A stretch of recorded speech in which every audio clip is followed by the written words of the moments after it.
আজকে কিন্তু তোমাদের দাদাভাই কাছ থেকে এসে পুরো পাগলের মতন করছিল। আমি বললাম তোমার কী হচ্ছে, তুমি ছুরি নিয়ে হাজির হয়ে গেলে, বাটি নিয়ে, তরমুজ নিয়ে, জলের বোতল নিয়ে।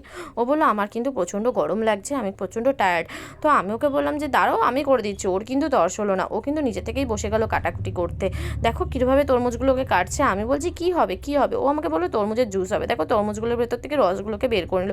যেহেতু আমার বাড়িতে জুসার নেই, তাই জন্য ও কিন্তু হাত দিয়ে রসগুলোকে বের করে নিয়েছিল চিপসে চিপসে। তারপরে দেখো নুন আর লেবু অ্যাড করে দিল। আমি বললাম লেবু দিতে লাগবে, বলছে হ্যাঁ লেবু না দিলে টেস্ট হবে না। তারপর দেখো ঠান্ডা জলটাকে ঢেলে দিল।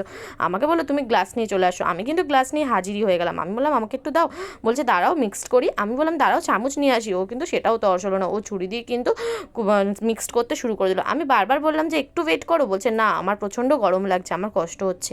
তো আমি বললাম দেখো একটুখানি দাঁড়াও, বলছে না।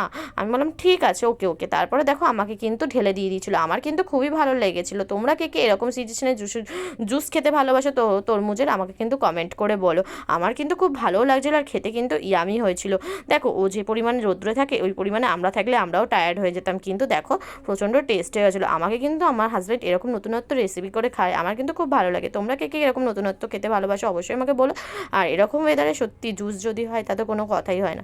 আর তোমাদের কেমন লাগছে আমার মিনি ব্লগগুলো অবশ্যই বলো কমেন্ট করে। টাটা বাই বাই, সে ও।